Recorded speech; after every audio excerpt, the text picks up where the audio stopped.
All right, hello wine-drinking people. Today is Friday, the 5th of October. We are taking down some cult wines tonight, our annual cult tasting from California. So I thought it fitting, we put an offer out on, well, I don't want to call Opus One a cult wine, but I mean, it is getting harder and harder to get.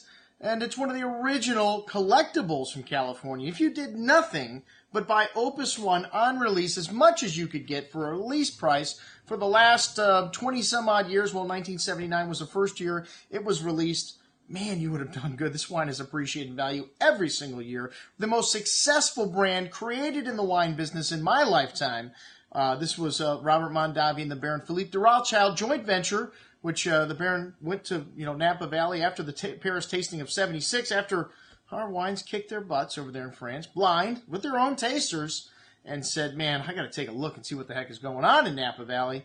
And, well, of course, Robert Mondavi was, the hot guy in town at that time, and these guys got together and decided to do a joint venture, and this has become, like I said, the most successful brand in the wine business that has been created in our lifetime. What does that mean? Well, of course, Mouton Rothschild was created several hundred years ago, and they've had a long time to market and sell that brand. Opus One is one of the only wines in the world that sells for over $200 a bottle. This is the first time we've offered Opus at over $200 on our pre-sale, $207, which is one of the cheapest prices you'll find this wine in the country, and they make 30,000 cases of Opus One. There's only a few people in the world that make that much wine at this high of level, at this price point. But I can tell you there's only one person in the United States of America, one person in both South and North America that get $200 plus for their wine at that production level, and it's Opus One. That's right. This is a Bordeaux-style blend, and when they created it, they just put Tim Mondavi and Patrick Leone in a room, the two winemakers, and they said, all right, you guys, these are the samples of the wine we got. You come up with this Bordeaux-inspired blend. You couldn't do it.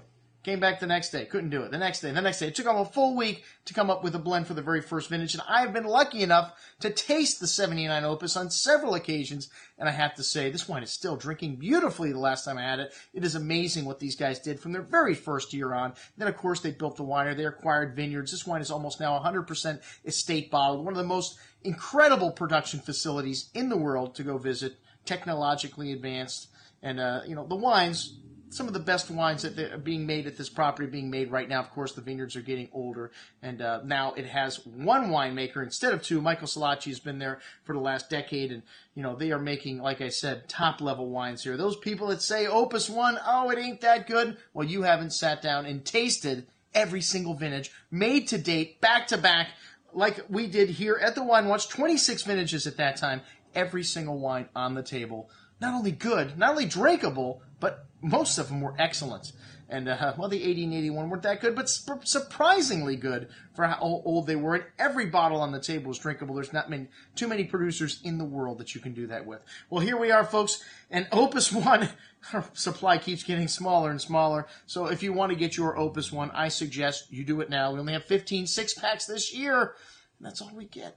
And it goes pretty quick. So check it out. The new release of Opus One 2010, a highly regarded vintage in Napa Valley. We've got the notes here from the Wine Advocate on the vintage. It's a smaller year, so that means we get less wine. So we've got a bunch of older vintage Opus One in the store as well. Check it out. Everything we've got from this landmark winery in Napa Valley. I'm your host, Andrew Lampasoni, signing off for the Wine Watch, saying, remember, always drink the good stuff first.